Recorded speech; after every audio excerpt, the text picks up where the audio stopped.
right, well, good afternoon, everybody. It's great to have you. Look, I think that we are 1 week into President Trump's historic peace plan in the Middle East, and things are going, frankly, better than I expected that they were. This is a very, very tough situation. You have two peoples, two enemies who fought a very tough conflict against each other. You have a terrorist organization on one hand that murdered a lot of innocent people. You've got an Israeli army that was defending itself on the other, that has learned a lot over the past couple of years. And, of course, you have an innocent civilian population in Gaza that's caught in the middle. But we're here at the Civilian Military Cooperation Center, which we are announcing the opening of. You have Israelis and Americans working hand in hand to try to begin the plan to rebuild Gaza, to implement a long-term peace, and to actually ensure that you have security forces on the ground in Gaza, not composed of Americans, who can keep the peace over the long term. So we've got a lot of work left to do. This is going to take a very, very long time, but I think Steve Witkoff, Jared Kushner, and Admiral Cooper behind me have done an incredible job. I want to say just a couple of quick things, and then I want to turn it over to Steve Witkoff. Number one, the Israeli government has been remarkably helpful in this. I want to thank them, thank our Israeli partners, and all the folks, particularly who are working hand in hand with their American friends here at the CMCC. And number two, I want to say that there is this weird attitude I've sensed in the American media and the Western media where there's almost this desire to root for failure, that every time something bad happens, that every time that there's an act of violence, there's this inclination to say, oh, this is the end of the ceasefire, this is the end of the peace plan. It's not the end. It is, in fact, exactly how this is going to have to happen when you have people who hate each other, who have been fighting against each other for a very long time. We are doing very well. We are in a very good place. We're going to have to keep working on it, but I think we have the team to do exactly that. So with all thanks to our partners, both in Israel but all across the Gulf Arab states, Indonesia, the Turks, we are doing an amazing thing here, and I'm particularly proud of the American troops working at the command center who are coordinating this effort and making it possible. So with that, I want to thank Ambassador Steve Witkoff and turn it over to him to say a few things, and after everybody's said a few words, we'll take some questions. Thank you, guys. Steve? Well, thank you very much, Mr. Vice President. We're really proud of what's happened here. It's an amazing effort. It's a great coordination between our partners. We have a great team. Signing this deal up was a challenge in and of itself, but the implementation, that's where it really is going to be the most important. And I think we are exceeding where we thought we would be at this time. I think the Vice President has come out here. He sees that. The Secretary of State will be out here. I can't tell you what a privilege it is to work with the team that we have, with Jared, who's extraordinary, the President, of course, and the Vice President, and Admiral Cooper. I would also say this. We're learning so much here. This CMCC that we're setting up now, this is going to be used in other conflicts as we figure out all the intricacies of how to modulate a peace deal, go from war to peace. Lastly, in closing, I want to speak about the morning that me and Jared had. We met with 10 hostages and their families, and it was really an emotional moment. And I felt blessed to be in that room. Lots of tears, lots of people really, really grateful to President Trump for getting their children home, and you, of course, Mr. Vice President. And I want to observe that I didn't see any victims in that room. I saw strong people who have come out under very difficult circumstances. Their families are reunited, and they are so grateful. And it was just my privilege as an American to be there. Thank you. Great, thank you. Jared? Thank you. Thank you, Mr. Vice President. Thank you, Steve. First of all, we really appreciate your visit here. It's given a great boost of energy to everyone here, and your support through this whole effort has been really tremendous. What you see here today is really the opening of the CMCC. This has been something that's been envisioned by CENTCOM. Admiral Cooper will speak about that in a bit. But we always knew that the deal that we were working on would kind of have two phases to it. The first phase was obviously getting the live hostages out. We're currently making progress on the hostages, the bodies that are still there. I think almost half are out now, and we had very good meetings with the Israelis. I know the Vice President's here to put a lot of effort into that today to hopefully make sure we can complete that mission in phase two. At the same time, the humanitarian aid, there's actually been surprisingly strong coordination between the United Nations and Israel, which is something that we've been able to help synthesize, get each other to air their concerns and to find out how we can do it better so that the aid reaches the people in Gaza and doesn't go into the wrong hands there. Finally, I'll say that there has already been a lot of efforts over the last years by really concerned people to think about what happens next in Gaza. And there's a lot of great things happening here. More will be released in the coming days. But the most important thing here is to figure out how you really get a good deconfliction coordination center. This really has been a startup. There's been a lot that's been done. It's amazing to think it's only been a week.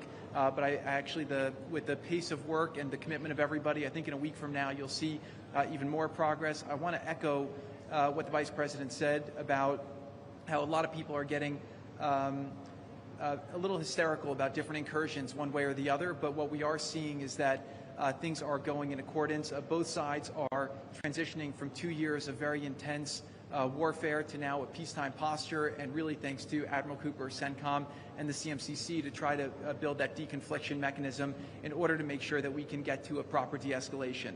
We have some flags that we put up here. This is not fully representative of the countries that are here. It's happening very rapidly. The people are agreeing to come on board, agreeing to help. People really want to be a part of this, and it's just happening very, very quickly. So we'll try to continue to give the updates as it progresses.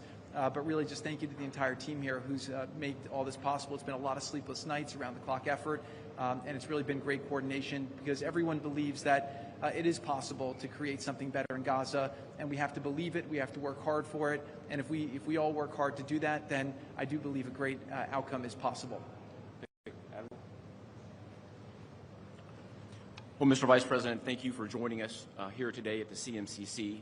Consistent with our Commander-in-Chief's direction, this facility will be the hub for the delivery of everything that goes into Gaza as we look to the future, delivering on the Commander-in-Chief's commitments. 200 of America's sons and daughters who wear the cloth of the nation have stepped up and are serving here. I just couldn't be prouder, and I know that you are as well. Thank you so much. Great. Thanks, Admiral. And gentlemen, we'll take a few questions now. Sir. I wanted to ask about the Turkish role. It's very concerning for Israelis.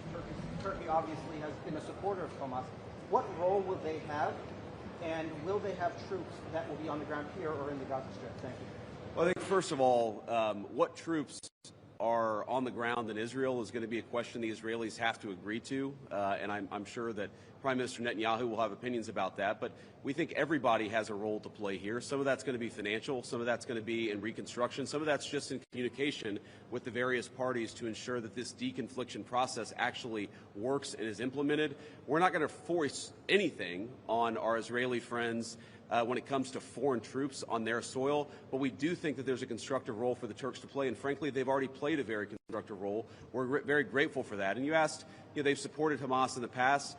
No one who is a party to this conflict can look in the past and not point at something that they don't like or that they disagree with. Everybody who's been involved in this conflict can point at one other person. One of these flags can point at another flag and say, we hate that person for various reasons. The way that we're going to get to peace is to focus on the future, which is what the President of the United States has asked us to do. And we think everybody here is very willing to do that and is very eager to engage in that effort. Ma'am. The ceasefire deal took months to negotiate. What do you think the likelihood is that it will last long term? If you had to put a number on it, a percentage. Well, Jared's the investor here. I'm not going to give you a percentage, but look, what we've seen the past week gives me great optimism the ceasefire is going to hold. And if we get from where we were a week ago to a long-term, durable peace between Israel and Gaza, there are going to be hills and valleys. There are going to be moments where it looks like things aren't going particularly well. But given that, and given the history of conflict, I think that everybody should be proud of where we are today. It's going to require constant effort. It's going to require constant monitoring and supervision. That's part of the reason that Admiral Cooper and his team is here, is to mediate these disputes, to mediate these disagreements as they come up. But look, right now, I feel very optimistic. Can I say with 100% certainty that it's going to work?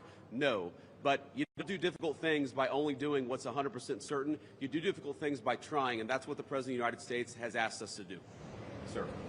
Mr. President. Suleiman Masoud from Cannes. First of all, thank you for brokering the ceasefire deal. Two questions for you. Hamas was supposed to bring back all the hostages within 72 hours. There are still deceased hostages that are still in Gaza. Will you put a deadline for Hamas to bring back all these hostages? And second thing, President Trump tweeted about this today, Hamas killing their own people in Gaza, Palestinians who worked for Israel. What is your warning to Hamas about that? Yeah, so Steve, I'm going to ask you to follow up here, but let me say just a couple of words about the deceased hostages. I mean, one of the stations that I met with, one of the groups that's working on this that I met with earlier, they actually have a photo of the 15 deceased hostages who are still in Gaza. It is a focus of everybody here to get those bodies back home to their families so that they can have a proper burial. Now, that said, this is difficult. This is not going to happen overnight. Some of these hostages are buried under thousands of pounds of rubble. Some of the hostages, nobody even knows where they are. That doesn't mean we shouldn't work to get them, and that doesn't mean we don't have confidence that we will. It's just a reason to counsel in favor of a little bit of patience. This is going to take a little bit of time. And look, our warning to Hamas is very straightforward. The terms of the 20-point plan that the president put out there is very clear. It's supported not just by Israel, but by all of our Gulf Arab friends. It's that Hamas has to disarm. It's that Hamas has to actually behave itself. And that Hamas, while all the fighters can be given some sort of clemency, they're not going to be able to kill each other, and they're not going to be able to kill their fellow Palestinians. Now, again, that's going to take a little bit of time. We're talking about how to set up the security and humanitarian apparatus to put all this in place. But right now, where I stand, I feel confident that we're going to be in a place where this peace lasts, where it's durable. And if Hamas doesn't cooperate, then as the President of the United States has said, Hamas is going to be obliterated. Steve, do you want to add anything about the hostages? I think you said it, sir. Okay, great. Ma'am. From USA Today. Just to follow up on what you were just saying, how much time does Hamas have to lay down its arms before the United States either takes dramatic action or authorizes its allies to do so? Well, look, the president actually put out a truth this morning that I thought was very instructive. We know that Hamas has to comply with the deal, and if Hamas doesn't comply with the deal, very bad things are going to happen. But I'm not going to do what the President of the United States has thus far refused to do, which is put an explicit deadline on it, because a lot of this stuff is difficult. A lot of this stuff is unpredictable. You basically have two regions in Gaza, one of which is relatively safe, I wouldn't say very safe, and one of which is incredibly dangerous. And part of ensuring that we get to a durable peace is to broaden the scope of the area that's safe. And the International Security Force is a big part of that. We don't yet have the International Security Force set up. That's something we're working towards. We have a number of volunteers who want to participate in that International Security Force. So my point is, I don't think it's actually advisable for us to say this has to be done in a week, because a lot of this work is very hard. It's never been done before, and in order for us to give it a chance to succeed, we've got to be a little bit flexible. I think what you're seeing from our Gulf Arab friends, certainly from our Israeli friends, is a certain amount of impatience with Hamas, but we're going to keep on working at this process, and we're going to keep on trying to bring the deceased hostages home, but also make sure that all Gazans are able to live in a prosperous and safe place. Yes? So the White House indicated that actually there is a plan to start rebuilding Gaza, the parts of Gaza which is still under Israeli control. Is it so indeed? And can you tell us a little bit about this plan? How is it going to work? Yeah, Jared, you want to say a few words about that? Great. So, first of all, no reconstruction aid, no reconstruction funds will be going into areas that Hamas still controls. And as far as the demilitarization goes, once the ISF is up, there needs to be a security force that they can feel safe from, that in order for it to be the transition to be complete. So that needs to happen. There are considerations being happening now in the area that the IDF controls, as long as that can be secured to start the construction as a new Gaza, in order to give the Palestinians living in Gaza a place to go, a place to get jobs, a place to live. So that's one of the many things being considered. Right now, again, there's been several work streams that have occurred over the last years. Those are all being synthesized and updated here at the center, and then they'll go before President Trump and the Board of Peace to get recommendations on what to build, how to phase it, but that's definitely something now that's being very strongly considered. Great. Sir? Thank you so much, sir. Oh, sorry. Why don't we do the guy in the back, and then we'll do you in the blue jacket. Thank you. So much Go ahead. Mr. Vice President. Could you speak up for me? Yeah, I will try.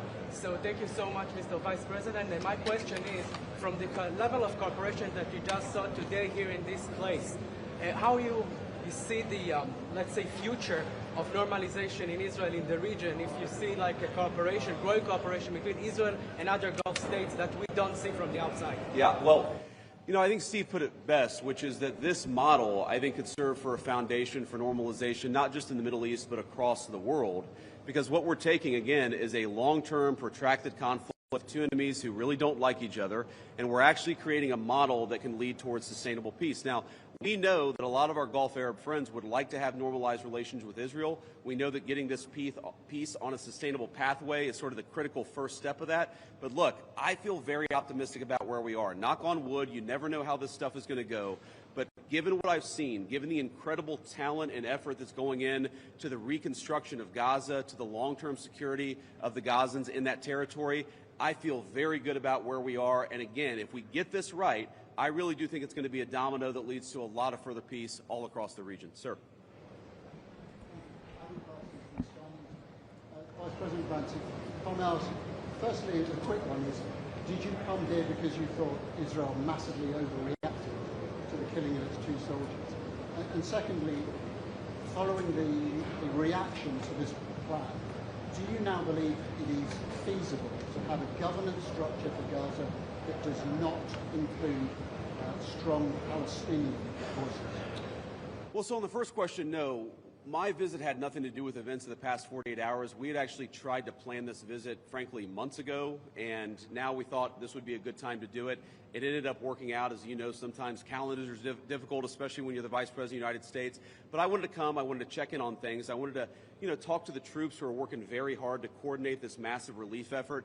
And I wanted to just see how things were going and put some eyes on it so I could call the President of the United States and actually, it's one thing to read about it. It's one thing to talk with Jared and Steve on the phone about what's going on the ground. It's another thing to actually shake somebody's hand, to look them in the eye and to understand what are the challenges, what are the things they need from me. I mean, I heard from relatively junior troops very simple things that would make their lives easier that I'm going to take back to Washington and hopefully help them with. That's why you do a visit like this, not because of anything that's happening on the ground. On your question about what is the ultimate, authority in Gaza look like, I don't know the answer to that question. And I think what's so cool, what's so amazing about what these guys have done is that we're creating a governance structure that is very flexible to what happens on the ground in the future. We need to reconstitute Gaza. We need to reconstruct Gaza. We need to make sure that both the Palestinians living in Gaza, but also the Israelis, are able to live in some measure of security and stability. We're doing all those things simultaneously. And then I think once we've got to a point where both the Gazans and our Israeli friends can have some measure of security, then we'll worry about what the long-term governance of Gaza is. Let's focus on security, rebuilding, giving people some food and medicine. If we get to the point where we're arguing exactly what the governance structure in Gaza is long-term, then we should pat ourselves on the back. That's a very good problem to have, but I won't anticipate that problem before we actually have it. I'll take a couple more and then we'll get moving. Ma'am. You should speak up. Renata Brito with the Associated Thank Press. You. Could you give a bit more details about the International Security Force? Which countries are going to be part of this? Are these troops in Gaza?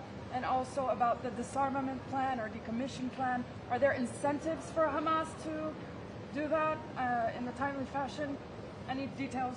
The incentives are that unless Hamas disarms in accordance with the agreement, very bad things are going to happen, right? And also the incentive is that if they disarm, there is a better future for everybody on the other side of it. But in terms of the International Security Force, Steve and Jared, Admiral Cooper, are working on that very issue right now. Remember, this peace deal was struck under the president's leadership literally a week ago. The hostages were returned, 6 days ago, 5 days ago?